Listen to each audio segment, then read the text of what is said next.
تو بہرحال قوموں کو پھر ہلاک کیا جاتا تھا. البتہ جن پر بالواسطہ تبلیغ ہوتی ہے ان کے لیے یہ انجام نہیں ہے. بلا واسطہ رسول نے اتمام حجت کر دیا تو اب رعایت نہیں ہے، اب وہ ہلاک کر دیے جائیں گے اگر وہ نہیں مانتے. تو اب یہ ہے کہ یہ امت محمد صلی اللہ علیہ وسلم شہداء علی الناس، یہ سورہ بقرہ میں کہا، اور کنتم خیر امت اخرجت للناس، تم بہترین امت ہو جو نکالی گئی ہے، برپا کی گئی ہے لوگوں کے لیے. تمہارا کام کیا ہے؟ تأمرون بالمعروف وتنہون عن المنکر وتؤمنون باللہ، نیکی کا حکم دیتے ہو، بدی سے روکتے ہو، اور اللہ پر ایمان پختہ رکھتے ہو. لیکن یہ تو صورت ہو گئی تھی حضور کے زمانے میں امت مسلمہ کی، لیکن یہ صورت دائم تو نہیں تھی، ہمیشہ رہنے والی تو نہیں تھی. ہر کمال راہ زوالے، ہر کمال کو زوال سے دوچار ہونا پڑتا ہے. امت مسلمہ پر بھی زوال آیا. سب سے پہلے دوبارہ ملوکیت قائم ہو گئی، جاگیرداریاں قائم ہو گئی، سرمایہ داری. جانتا ہوں میں یہ امت حامل قرآن نہیں ہے، وہی سرمایہ داری بندہ مومن کا دین. اب اس صورت میں کیا کیا جائے؟ امت تو بھول گئی، امت کو یہ یاد ہی نہیں کہ ہمیں تو دنیا والوں کو تبلیغ کرنی تھی، دنیا کو سمجھانا تھا، دنیا کو بتانا تھا، ان پر اتمام حجت کرنا تھا، ان تک دعوت و تبلیغ کا حق ادا کرنا تھا. امت تو بھول گئی اپنے گلچھروں میں، اپنے عیش میں، جسے حدیث نبوی میں کہا گیا ہے ملکن عاضن، کٹ کھنی ملوکیت خلافت راشدہ کے بعد جو آئی ہے. یہ حدیث ہے، بہت اہم ہے. مسند احمد ابن حنبل رحمت اللہ علیہ عن النعمان ابن بشیر رضی اللہ تعالی عنہ، حضور نے فرمایا تکون فیکم نبوۃ ما شاء اللہ ان تکون ثم یرفع اللہ اذا شاء یرفعها.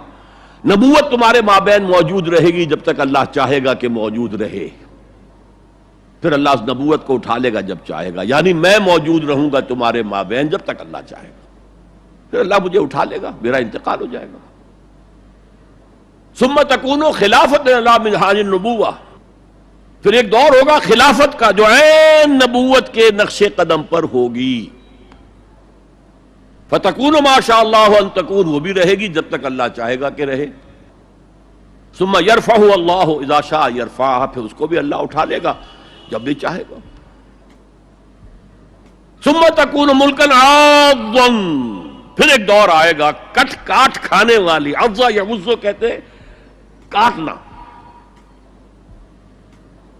پھر وہ کاٹ کھانے والی ظالم حکومت، ملوکیت کا دور آ جائے گا.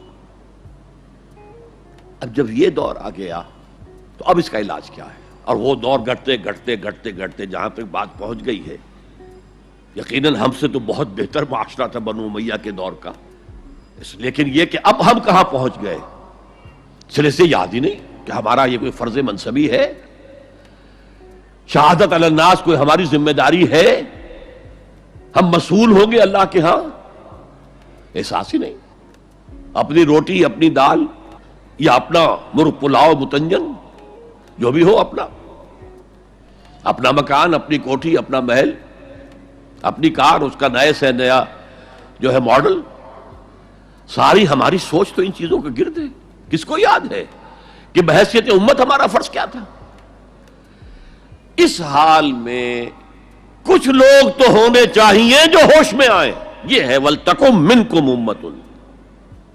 جب پوری امت سو جائے تو امت ودن امت قائم کی جائے. ایک بڑی امت ہے امت محمد جو بالفعل امت کی حالت میں نہیں ہے، جو وحدت امت کا سب سے بڑا خودی خواہ ہے. اس کا قول میں آپ کو سنا چکا ہوں. At present there is no Muslim ummah. Instead we have a number of Muslim nations. And today we have a number of Muslim countries. That's all. امت کہاں ہے؟ لیکن اسے آپ کہتے ہیں party with in party, state with in state, امہ with in امہ. جو لوگ جاگ جائیں، جنہیں ہوش آ جائے، جنہیں اپنی ذمہ داری کا احساس ہو جائے، وہ جمع ہو کر ایک امت کی شکل اختیار کریں. وہ اس مغالطے میں تو نہ ہے کہ صرف ہم مسلمان ہیں باقی کافر ہیں، معاذ اللہ ثم معاذ اللہ ثم معاذ اللہ، یہ بہت بڑا فتنہ ہے۔ بس یہ ہے کہ حکیم سعید صاحب مرحوم ہمارے پاکستان والے، جن کے بڑے بھائی یہاں تھے دلی میں، حکیم عبدالحمید صاحب، انہوں نے ایک تحریک چلائی تھی، جاگو اور جگاؤ، جاگو اور جگاؤ، جاگو اور جگاؤ، یہ ان کے سلوگنز میں سے ہے۔ تو جاگو اور جگاؤ، جسے ہوش آ گئی، ارے ہماری ذمہ داری تھی، ہم بھولے بیٹھے، اسی لیے ہم برباد ہو رہے، تباہ ہو رہے، تو دوسروں کو بھی جگائیں، دوسروں کو بھی یاد دلائیں، اور مل جل کر ایک امت بن جائیں۔ ہم مقصد لوگ، یہ امت جو ہے اس کا جو کوئی ایک مقصد ہے ہی نہیں سرے سے، زندگی برائے زندگی ہے، اب زندگی کسی مقصد کے لیے تو ہے ہی نہیں۔ بالکل جس طرح حیوان جیتے ہیں، زندگی تو وہ بھی گزارتے ہیں، لیکن ان کی زندگی کا مقصد کوئی نہیں، انہیں آپ ایکسپلائٹ کرتے ہیں، یوز کرتے ہیں۔ گھوڑے کو باندھ لیا بگی کے اندر، تانگے کے اندر، بیل کو جوت لیا اپنے حل کے اندر، آپ استعمال کر رہے ہیں، ان کی زندگی کا تو کوئی مقصد نہیں۔ آج ہمارا حال یہ ہے، ہماری زندگیوں کا کوئی مقصد نہیں، لیکن جو جاگ جائیں، جنہیں احساس ہو جائے، جو محسوس کر لیں کہ یہ ہماری اجتماعی ذمہ داری ہے، اور اسی کو پورا کرنے نہ کرنے کے باعث ضربت علیہم الذلۃ والمسکنۃ وباؤوا بغضب من اللہ کی صورت جو کبھی یہود کی تھی وہ آج ہماری ہو چکی ہے۔